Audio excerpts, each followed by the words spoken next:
Halo teman-teman Gupi semua,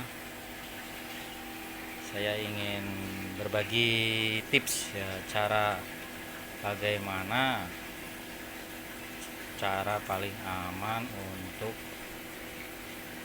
menggunakan air PDAM yang ada di rumah langsung dari keran. PDAM ya, langsung dari keran. Ini tentu saja ada zat klorin di dalamnya. Ini berbahaya buat ikan ya. Jadi zat klorin ini adalah mematikan bakteri, fungsinya mematikan kuman-kuman. Nah, itu tandanya itu kalau di akuarium itu ada putih-putih seperti ini ya. Ini adalah klorin yang nempel jadi dia berkerak. Nah, ini bisa lihat jelas ya. Nah, ini bagaimana caranya, simak terus video ini ya. Tolong subscribe dan like channel saya. Sebelum kita melanjutkan, saya ingin berbagi cerita dulu sedikit. Kalau di farm kita ini air itu menggunakan PDAM, tapi disaring dulu ya pakai filter ini. Filter 3 media.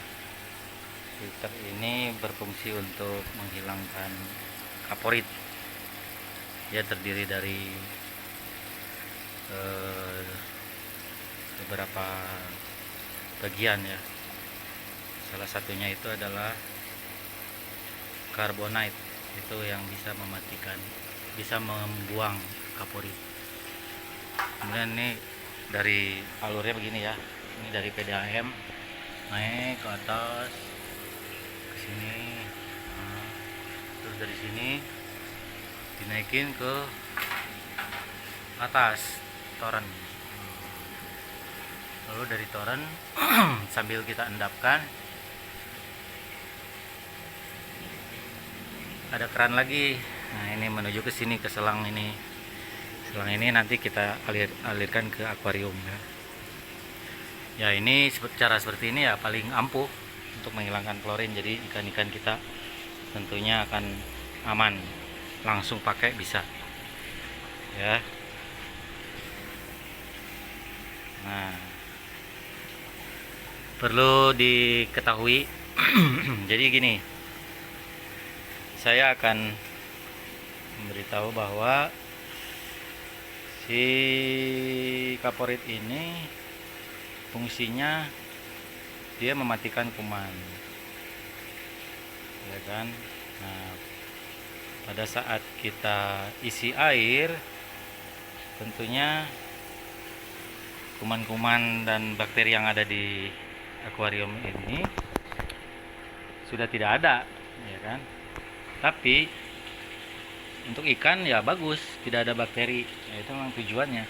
Nah, bagaimana cara supaya klorinnya itu bisa hilang? Nah, ini saya kasih tahu cara yang paling sederhana ya. Saya cuma menggunakan garam. Nah, garam ya kan.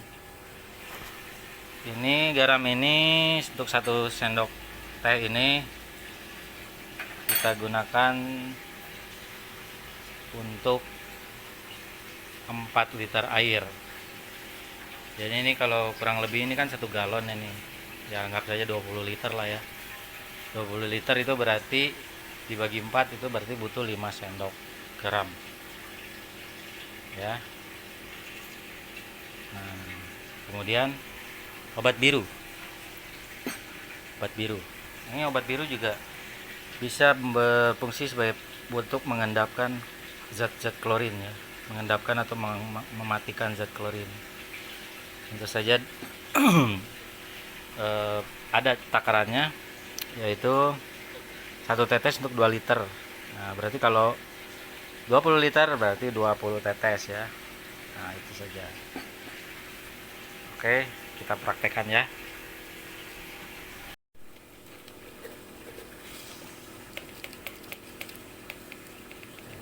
Ini 1 2 3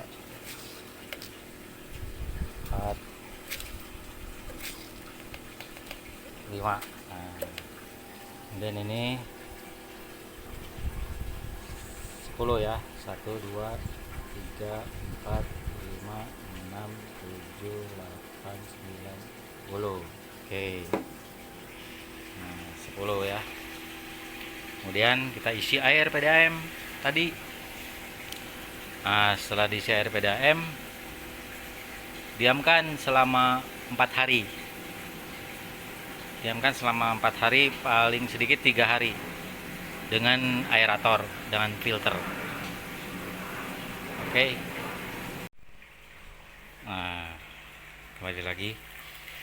Nah, ini sekarang lagi diisi air PDAM langsung ya. Nampak di situ ada garam dan air metalin blue. Nah, saya bercerita sedikit.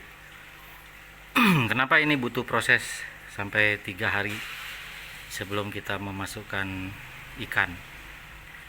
Ya, karena ini sekarang kita sedang judulnya mengendapkan atau membuang kaporit klorin dengan cara mendiamkan selama 3 hari dan dibantu dengan aerator dan filter, sambil juga ini mensterilkan benar-benar. Jadi benar-benar kita sterilkan dengan menggunakan garam ya sama methylene blue.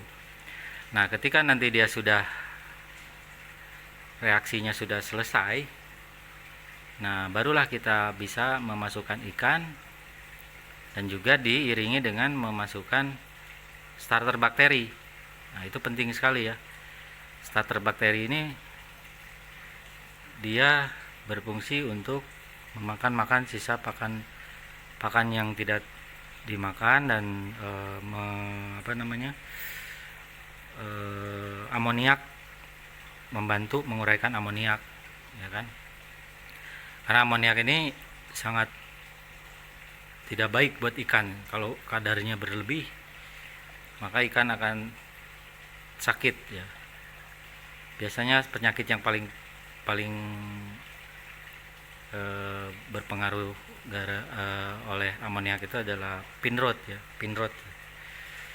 sirip busuk ya. Jadi saya akan ambilkan contoh. Nah, ini adalah oksigenik yang saya pakai untuk bakteri starter ya. Di sini saya menggunakan ini 1 tutup botol untuk 1 tank ini. Tapi ini di hari keempat. Jangan coba-coba kalian menyatukan oksigenik ini pada saat awal setting akuarium, karena akan bertolak belakang. Oksigenik membunuh kuman, sementara itu oksigenik menumbuhkan bakteri justru, ya kan? Sementara itu mematikan bakteri. Jadi percuma kalau kita kasih ini, malah akan menjadi racun, karena ini akan mati semua. Nah, tolong diingat itu ya. Jadi penting sekali, kita harus tahu tahapan-tahapannya.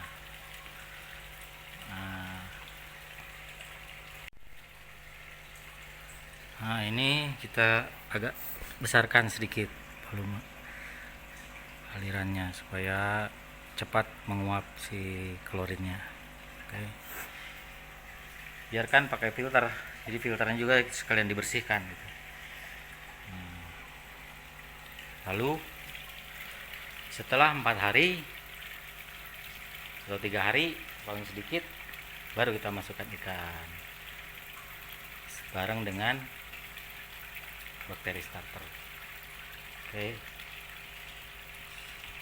Nah, kemudian setelah penuh, baru kita aduk si garam tadi supaya tercampur sampai larut. Nah, ini harus kita perhatikan, dia tidak bisa langsung larut ya, Dia harus berkali-kali kita lihat lagi, lihat lagi sampai dia benar-benar larut dan tercampur, karena garam ini pasti ngendap di bawah ya. Jangan cuman sekedar taruh garam aja, wah dia bahaya tuh, cuman ngendap di bawah percuma, tidak tercampur secara keseluruhan. Oke. Gitu ceritanya teman-teman. Dan ini contoh yang udah jadi ya. Jadi ini udah 4 hari. Nah, semua dibersihin akuariumnya sebelum kita mau masukkan ikan yang baru. Nah, ini saya punya blue sky sebanyak 5 pasang nih. Akan saya satukan di sini di dalam akuarium ini. Oke teman-teman, demikian berbagi ilmu bagaimana cara menggunakan air PDAM yang baik dan benar versi Zega Farm. Terima kasih, tolong di subscribe dan like jika Anda suka supaya channelnya terus berkembang. Sampai jumpa lagi di lain kesempatan. Oke.